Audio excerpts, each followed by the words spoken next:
It was all smoke basically, and it was like a fog sometimes, you know, you couldn't see a thing.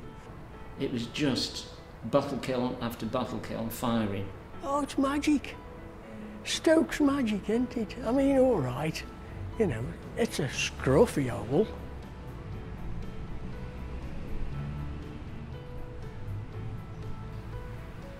We didn't see much of the pits because they were out of town, but the pot banks themselves, there were dozens and dozens and dozens. When it was knocking off time at lunchtime, or at night time they finished. Millions of people came out all dressed in white. Nobody caught the bus. They were all from me, they were all from Enson, and it was like as though they'd come off a football match.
And all the pavements outside the pot banks were all white dust. Oh, it was hard work. Good 4 nights, you know, and we all got on together, but it was hard work, drawing the ovens and the slippers, and it was hard work. Oh, it was dirty. That was worse, going in them. Sometimes you had to go in with just a costume on. What is that? They'd all be on loading the baskets up and they'd be up running upstairs with them on their shoulders, you know. They only got paid just for that job, you know what I mean? Then straight into the pub then, they went with the money, you know. That's how them lads were, you know what I mean? They say that the 2 best drinking towns in Staffordshire are Burslem and Longton. No longer does that apply. But certainly at the end of the Victorian and the Edwardian period, they were very, very big boozing towns with public houses virtually everywhere. You walk down the Strand, for instance, you walk down Market Street and all the areas around there, and there was virtually a pub every 50 yards. I've been looking into why it's called the American. In the 1840s, there was much employment in the potteries, and due to the introduction of machinery, so people were losing their jobs left, right and centre. In 1844, the Potteries Emigration Society was formed and land was purchased in Wisconsin, and a draw was held for the would-be immigrants. The lottery was held at Hanley Covered Market, and the area saw an epidemic of American fever, seeing pubs, streets and other features being named America. I used to walk past to go to my auntie's, usually at least once or twice a week. And it always fascinated me, there was this big stove potter, you know, and that sort of thing, which 1 or 2 pubs did. I would imagine after the war this factory would have been empty because we know it was this wartime storeroom. Stevenson's come along and chose the last 5 letters of their own name and called it Enson Works.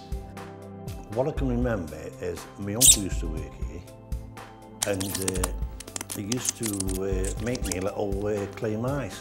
They looked like a mouse, like, you know, because I was only young, and I know they got a little tail on.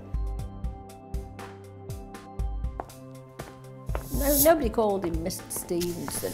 But probably did to his face, I don't know, but sort of behind his back. He was always known as the old man, or, in the Potteries vernacular, the old man. But he was a great big chap, a very biggish chap. And same as say, I remember clearly in 1952, going outside and saw this vehicle delivered for him, a brand new car, which was an Austin Shearline, which is the huge headlights, like P100s type, if you don't know what I mean, big headlights. And in misty green, that was like a Rolls Royce, really. I would say it was fairly big, receding air with glasses, but very pleasant. Would say good morning to you and he knew your name. That's what I liked about him. Whereas a lot of managers don't even know your name. But Mr. Spence and Mr. Stevens, you could go to them and have a conversation with them, anything like that, and a joke. That's how I found it. It was a good place to work.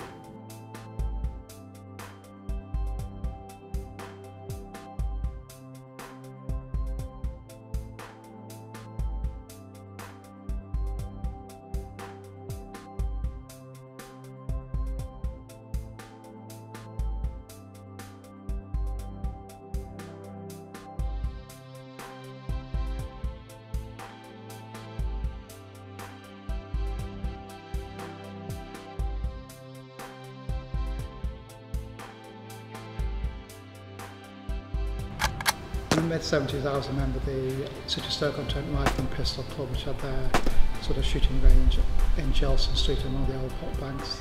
It was just a little office really that we used as a clubhouse. In the 1970s, the smell was sort of stale coffee, even stale cigarette smoke, and the waft of cordite coming in every time somebody opened the door to the red. The only knowledge I've got of this site is when it had been done up in 1977.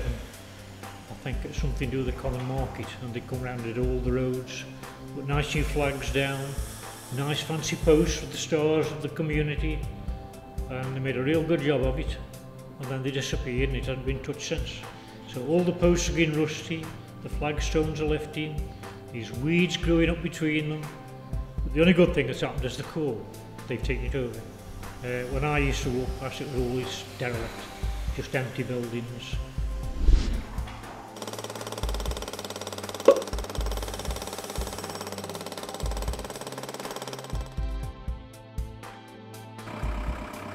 Oh, we made a nice job of it, haven't we? So you can't knock that.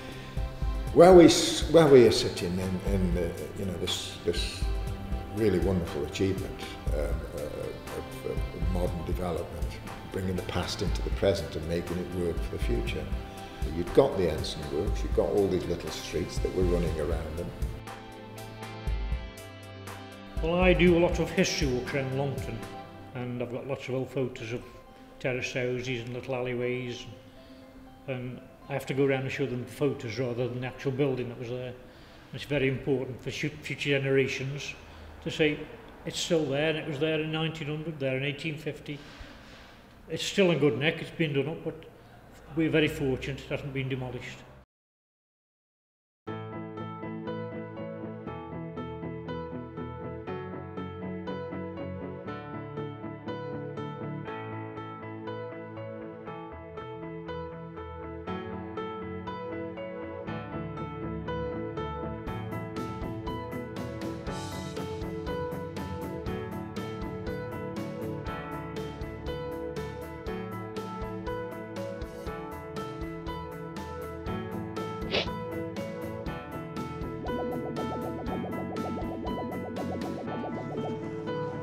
I think the venue's splendid. It's beautiful to have that brick facing us, and the heritage of the property is just tremendous. It's a lovely building to look at from the exterior, and from the interior it's fantastic. Really nice refurbishment, very good, it's what the area needs.